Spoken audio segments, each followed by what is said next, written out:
Welcome back, everybody. For this week's Tech Talk, it's going to be a little bit shorter, but we do have an important thing that we're bringing to you, and that is privacy on the web. I have a few people joining me today. We have mentor Andrew, or Zekram. Hello, everyone. We have mentor James. Hello. We have mentor Ankur. Hi, guys. And lastly, mentor Matt. What's up? So there's a few things we want to go over.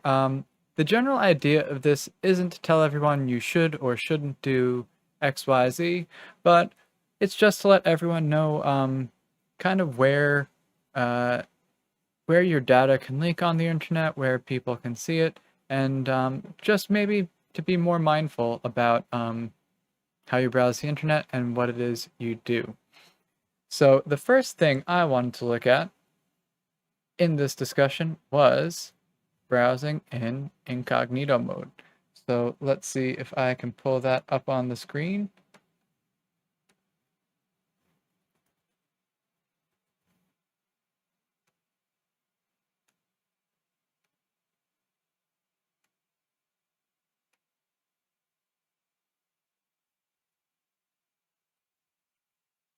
Okay, here we go. So who here has ever tried to use incognito mode and or has used incognito mode and found that or thought it did more than it actually does? Well, I think it's a common misconception that it does more than it actually does. Yeah. And a few years ago, that wasn't exactly clear. Nowadays, generally, when you open up like an incognito tab, like it says right there what it does and doesn't do. Yeah, so there's definitely a little bit more clarity, but I still think it's worth reiterating to people that just because you have incognito mode does not mean you are private. The only thing it really kind of means is that you are private to yourself in a way, or private to your computer. So when you're in incognito mode, you are not going to have whatever you're viewing in your browsing history. A lot of cookies may not be saved. However, essentially there's no information on your computer that you're going to see that you had visited a site. However, that does not mean other people can't see what you're viewing, and that doesn't mean everything you view on the web at any time is known by everyone in the world, but what it does mean is that some data that you may not want leaking out necessarily could be seen by places such as your ISP or internet service provider. It could be seen by it could be tracked by the website you're visiting, and it can also be tracked by some third parties out there. So that doesn't mean incognito is not useful. I use it all the time. Before I say like how I find it very useful, does anybody else have some particular uses for incognito? Yeah, I actually use incognito quite a bit for stuff like this, like a stream where you don't necessarily want to type in like if you're searching, for example, one of our previous tech talks was on 3D printers. If you're searching for a particular brand of 3D printer, you don't necessarily want everything else that you've ever searched to pop up when you type in like 3D. So it's useful for streams, stuff like that, making lessons. It's useful if you need to like clear all of your cookies for a search, or if you're having trouble accessing a website. Sometimes incognito will like clear out a bad cookie, maybe. So that's like my use case. Yeah, I use it for similar things, and I also use it to test if like a website that I'm working on, some websites that I'm working on, they have like a public and a private view, and I don't want to have to sign out and sign back in every time. So I open up in incognito, and it doesn't put the private view, it shows whatever the public can see. So I make sure that everything that I want to push out to the public can see, and everything that I don't want to be public, they can't see. Yeah, I think that's a great use case that you mentioned there, Encore. Yeah, so I actually have I use Incognito for similar purposes. So if I, like right now, I have Incognito not only open on the screen, but I'm actually watching the YouTube, the health of the YouTube stream in Incognito, and that's because when I log into the kidOYO YouTube account, I don't want to remain logged in there. I'm pretty much only logging in for when I need to do things, and then when I X out of that tab, I want to be out of it. That's because YouTube, at least in my opinion, unfortunately now is tied to a Gmail account, and that means I just don't want that tied to my Gmail account. It helps me stay logged out of or keep the two logins separate. And exactly like Encore said, sometimes I'm creating content on Oyo class, or maybe I'm developing a website and I want to see what it looks like from somebody else's view. So we have like I can log in with another account, or I can log into like our test server, and one will be logged in Incognito, the other will be logged in just like regular Chrome. Alternatively, I could log in Firefox for one account, Chrome for another, but if I want to make sure that it looks the same on Chrome, you would need to use Incognito mode, or vice versa for Firefox. Also, it is just easier to do Control-Shift-N when I have Chrome already open, or Control-Shift-P if I have Firefox already open. So yeah, that kind of wraps up a little bit about what Incognito does and doesn't do. It's essentially you use it so you can log into different accounts. That's what's useful, and it also doesn't log to your privacy to your browsing history. And then there is this detail here that says block third-party cookies. And we're going to talk about cookies in a little bit, but prepping for this tech talk, I will come back to this because I do want to talk about a setting I found that I thought I was well protected, but I wasn't, and just how easy it is to kind of fall trapped to that. So that just kind of starts out our conversation. I'm going to go ahead and bring up a new page here. And now I want to kind of talk about encrypting your web traffic. And this actually isn't nearly as fancy as you think it is. But I think everyone here already knows the answer. How can you tell if your if a website you're visiting, if your connection to it is encrypted? HTTPS. HTTP, and the key letter here is S. So everyone has probably seen HTTPS in their browser before, but there's an extra letter that should appear if ideally. So if I click on this link and then click it again, you'll see, and unfortunately I can't zoom in here really, but it says HTTPS.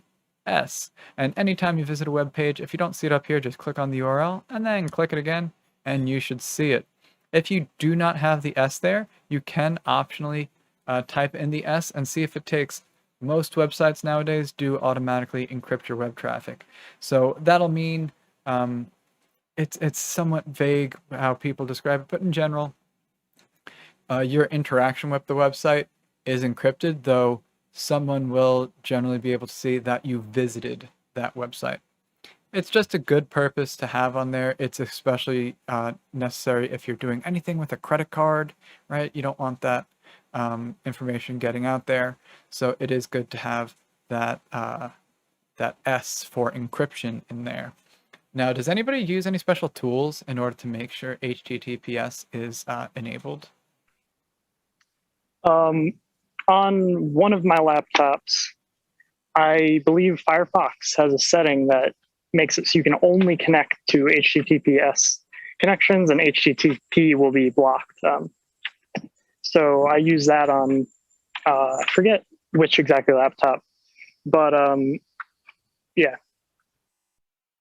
Yeah, so different browsers have different different levels of security and privacy. Firefox is pretty good. There's also the Brave browser, which is good as well. Chrome probably has a little less privacy protection, but you can add some things. So I'm I am used to using Chrome, though I will concede I do find Firefox to be more respectful of privacy. But I do have an extension, and that is HTTPS everywhere, and it has some of those same features. I can say HTTPS everywhere is on, and then encrypt all sites eligible. And there are settings where it's like if a website tries to connect without being encrypted, it'll block it and ask you permission first. So that is an option. I'm not telling everyone to go out and put this plugin in, but there are plugins like that one and others available that can help make sure that your web traffic is encrypted. And now another feature that, another place where you might want to be mindful of your privacy is in search engines. Does anybody have like a default search engine that they use? So for the longest time, I used Google, and then I became a little bit more privacy minded. So the answer was DuckDuckGo. DuckDuckGo. Anyone else? Safari. Safari. I've heard that. I haven't had a Mac in quite some time. I did hear that Safari is pretty good with privacy protection, but like that, I don't know any specifics. But They released a Safari. feature in Big Sur, and they show you all the trackers on every single website that it blocked, quote unquote blocked. I'm not sure if it actually is blocking them, but it shows you stuff like Google Analytics, and it shows you what's tracking you, and then it says that it blocks them. I don't know if it actually does. yeah. Someone else was gonna put in a search engine or mention one, maybe. Maybe not. Yeah, so those are some popular search engines. For a long time, I used the default in Chrome because Chrome is the browser I most often use. That would be, of course, just Google. However, I did become a little more sketchy on it, and I did actually switch to DuckDuckGo. And you can see DuckDuckGo is up here. This is just one option. DuckDuckGo is a search engine that isn't trying to record your data and necessarily sell it to advertisers and stuff like that. And you can see here, and we'll look at this a little bit later, but this plugin I have here with the letter D, there's nothing showing up, and if I was to search stuff like, I don't know, ducks, you can see here, nothing's changed. But if I were to go to Google and search ducks, you may not have seen it, but there was a quick thing that appeared here under tracking, and then it disappeared. So Google is connected in a bunch of ways to all these other technologies, and I would be a little bit wary of maybe some of the data it's collecting on you. So DuckDuckGo is known to be a reputable and also just solid and pretty good search engine. Also, what's popular is StartPage. So these are both search engines that claim to not track you or sell your search history. There's a bunch out there, so I would say if you are interested, go ahead and check it out. That said, if you did want to take control of the search engine you're using, all browsers should allow you to control which search engine this bar at the top utilizes. And so it's all going to look similar. I just have Chrome open here, so I'm going to show you that. If you click the three dots or kind of collapsed hamburger menu, and then go to settings, if you just type in search engine, not that, search engine, you should see this search engine option appear. And then if you click manage, you should have some default search engines, as well as like all the search engines built into websites you've visited. So for example, Amazon.com, obviously, if I've searched something in Amazon, it's going to be there. But I can actually control and make by default DuckDuckGo. I can also switch back to Chrome, if Google, if I wanted to as well. So that's how you can do that. You can add them just by filling out these fields, and at the end, I think you just need to put %s in order for it to work.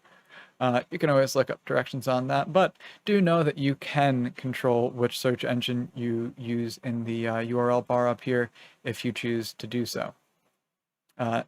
Did anyone want to add anything on the topic of search engines? I'll take that as a no. All right, so I'm going to hide that. And now it comes to kind of the main topic when it comes to privacy in my mind, and that is cookies. So cookies are files that are downloaded on your computer from a website, usually small files or just some sort of data, and they have a variety of uses. And even though it's not so black and white, I am going to define these as good cookies and bad cookies, or you can think of these as useful cookies and tracking cookies. Part of this is just so I can make this lame joke coming up. So good cookies, they're kind of like chocolate chip cookies. Everyone likes them, they're useful, they're good. Bad cookies, or tracking cookies, are like oatmeal raisin cookies. They may look the same, but they're not good. They're bad. So, what are cookies? What is their use? How can they be useful to you? And how can they be useful to someone else other than you? So, when you access a website, that is through HTTP, the HTTP protocol, and it is stateless. So, a key example of how that matters is if you were to go onto, say, kidOYO.org and log in, and then you wanted to navigate to a new page. When you navigate to that new page, if it were not for cookies, you would have to sign in again. No one wants to do that. That would make websites very frustrating. And in fact, websites back in the day did kind of get around that, and they did so by actually saving your information in their server. And back then, there was limited storage. It was hard to do. So they came up with this idea of cookies. So a cookie is a little file that you save on your computer, and it helps you with stuff like staying logged in. So if you were to log into a website, navigate to another page, that cookie is going to help you stay logged in. If you come back, it's going to sit, and you have some settings saved on a website, it's going to save those settings for you, like a default view mode, like if you have a dark mode enabled versus a light mode, it's going to save stuff like that.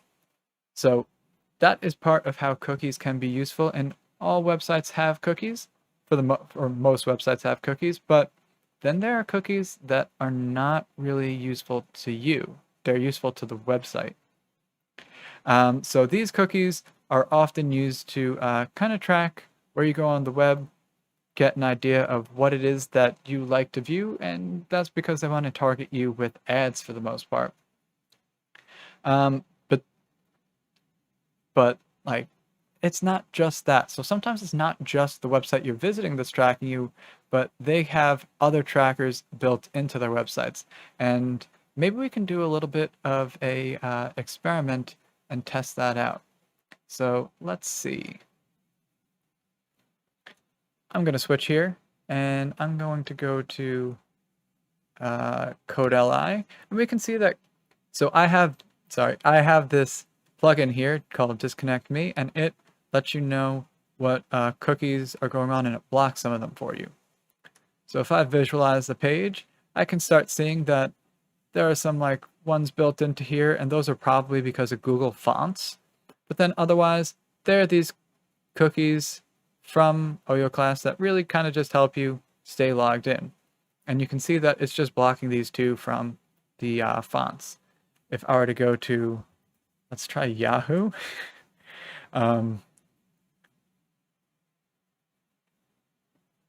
As the page loads, you can see this number starts to climb up, and it's climbing and climbing and climbing until it's not done. So these are all the cookies that are on yahoo.com. And I don't mean to pick on yahoo.com, but I just know that I would get all these different cookies. So we can see that there's like some crazy ones. And anytime you have like these websites that embed like connect to YouTube or connect to Facebook or connect to XYZ social media, there's probably a leak of cookies at some point. And I use this plugin to help block some of those. There's a bunch out there. So I know the Electronic Frontier Foundation has Privacy Badger that's pretty well regarded, but there are a bunch.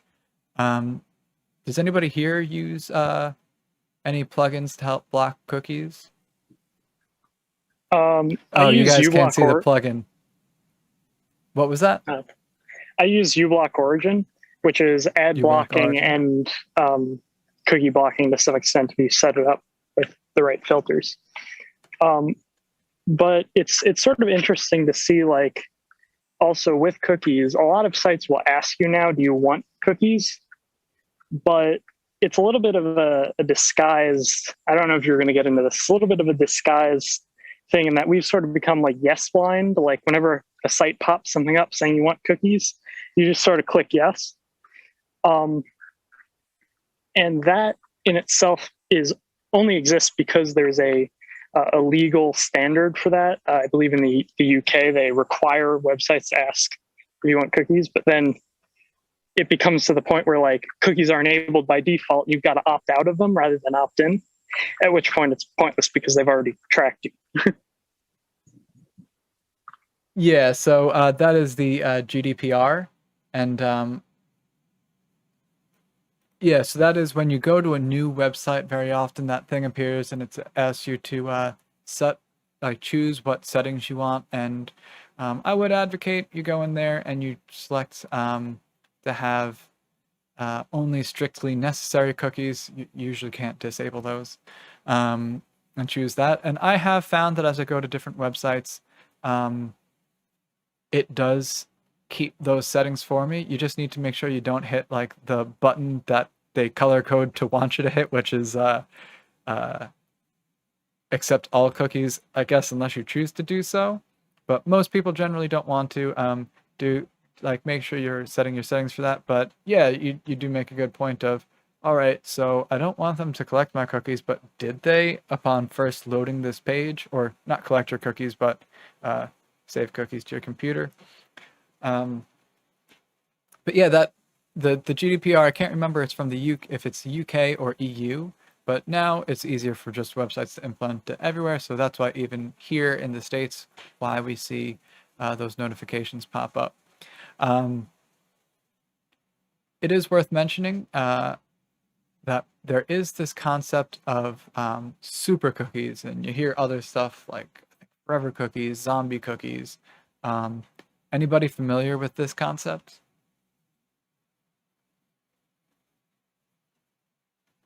Maybe not. So super cookies, they're not necessarily always cookies in the direct sense, but the idea is websites can kind of track you across the web. So even if you delete your cookies, they know that this computer was logged into like this account, and therefore next time you log in, we know it's you, or this computer logged into this account, which then shares information with this other website.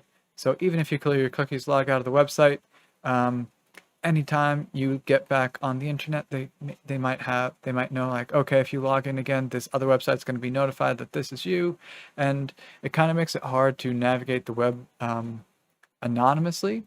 And you can dig into the subject further because there's a whole variety of ways that this is done, and for the most part, at least to my understanding, it is made for just advertising and targeted ads, which is annoying.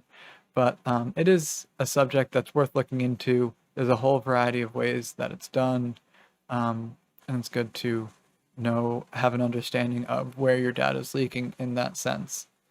But But yeah, so even though you can clear some of your cookies, do know just because you cleared your cookies off of your browser, it doesn't mean that you are completely untracked. Just because you have a cookie blocker does not mean you are completely untracked. But it's still worth it to look into blocking some of these things. So before, I will just mention, I didn't realize you couldn't see my cookie blocking plugin. So this just lets you visualize some of the cookies that are on here. And right now it is blocking 55 cookies on this one web page. And you can see this list right here, and it has a line through all the ones that it's blocking.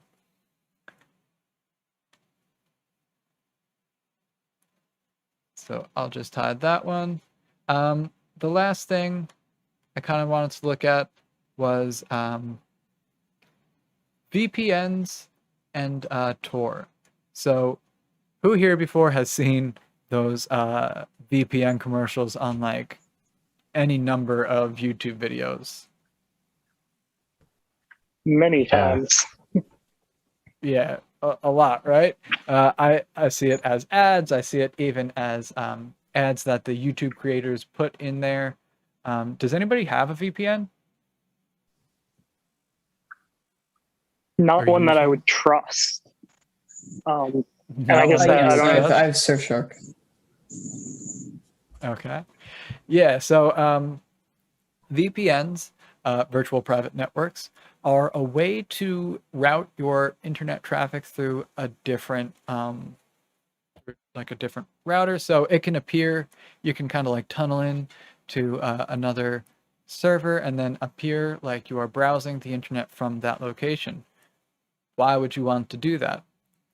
So there's a variety of reasons.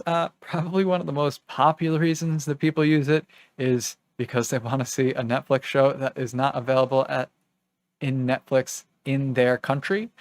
So say you want to see some kind of German show that just isn't in American Netflix, you can use a VPN to tunnel into one of their Germany servers and then access Netflix, and you might be able to watch that show. Netflix and other streaming services, I think, have taken measures against this. So some VPNs work for this, some don't. But that's one of the most common reasons. Does anybody else have any other reasons people might want to use a VPN? So well, I think pretty common. You can speak. Okay, so I think this is my use case, and recently this became like a non-issue. But as a high schooler, you're connecting to your school Wi-Fi most of the time, and school Wi-Fi often has aggressive, just general blacklists across all sorts of websites, and even apps. So like just regular searching, you want to find out how long sharks live, well, you're going to get blocked. So that was my use case for, I'm going to call like a free PN, in that it's free off the App Store. I don't trust it with my data, really. It's probably tracking me, but when I need to make a search on school Wi-Fi, I'll boot it up and make my search. And Yeah, then, Matt, same I with think you me. had one, right?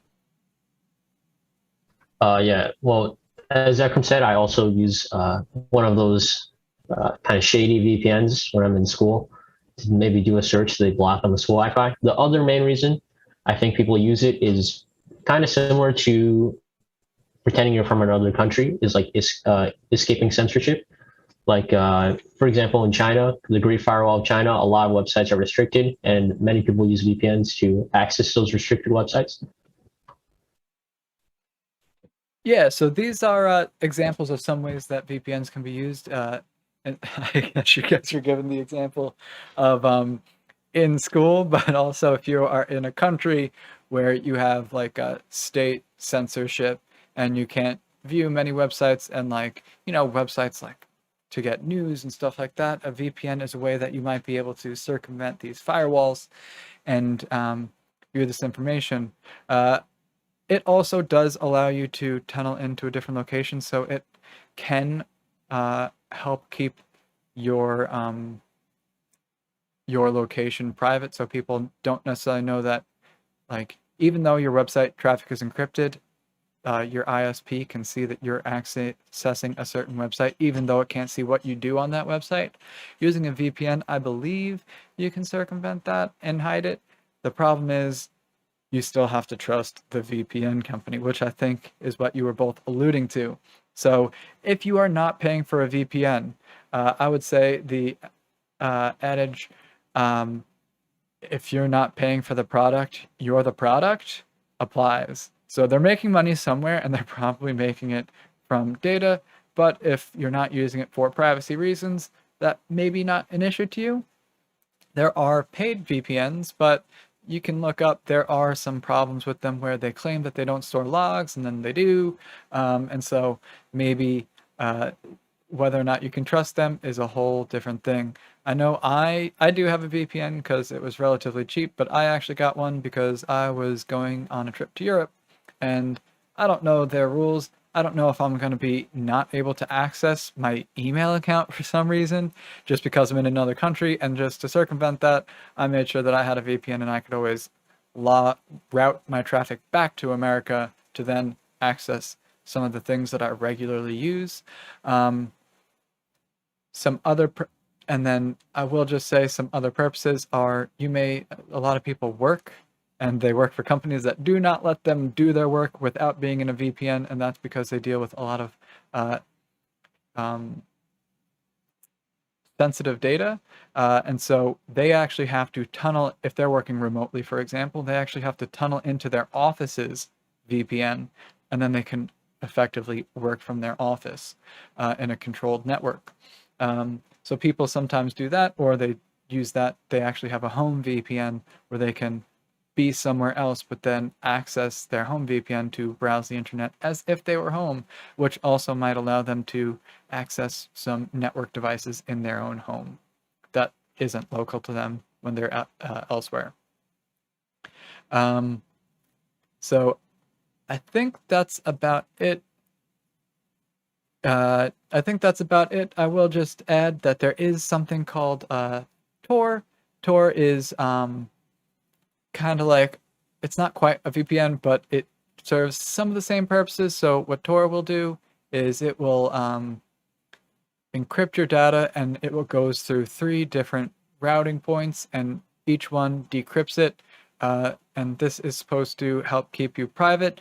There's some concerns people have over there where theoretically, if you own 1/3 of all Tor routers or access points, that you could be able to decrypt people's data, and people have concerns over that being the case. But I will just say that is just another privacy tool. So that's most of what we had for today. Does anybody have anything else they want to tag on before we wrap it up?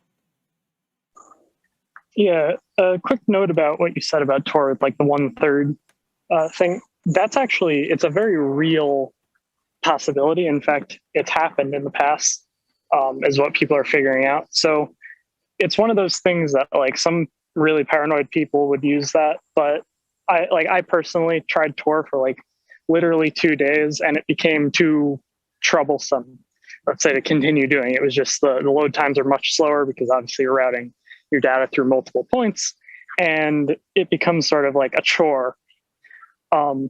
So I guess you trade a little bit of convenience for privacy.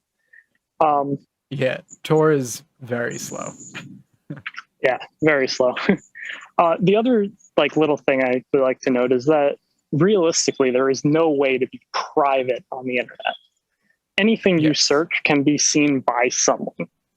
So that's one of those things, like when people talk about internet privacy, there is no true internet privacy. There are ways to anonymize it. Like we were discussing, there are tools that literally make random searches overnight while you sleep. And that can throw off like advertisers, but there is no true way to be like totally private on the internet. Agreed. No way to be totally private, but it is always worth knowing what data you can be leaking and how you might at least take some steps to mitigate some of that information leaking. So that's all we had to talk about today. Hopefully you have a little bit more insight as to at which parts of your internet experience that you can have data being received by others, and what steps you can take to maybe try to mitigate some of those. So that's all we have for today. Stick around.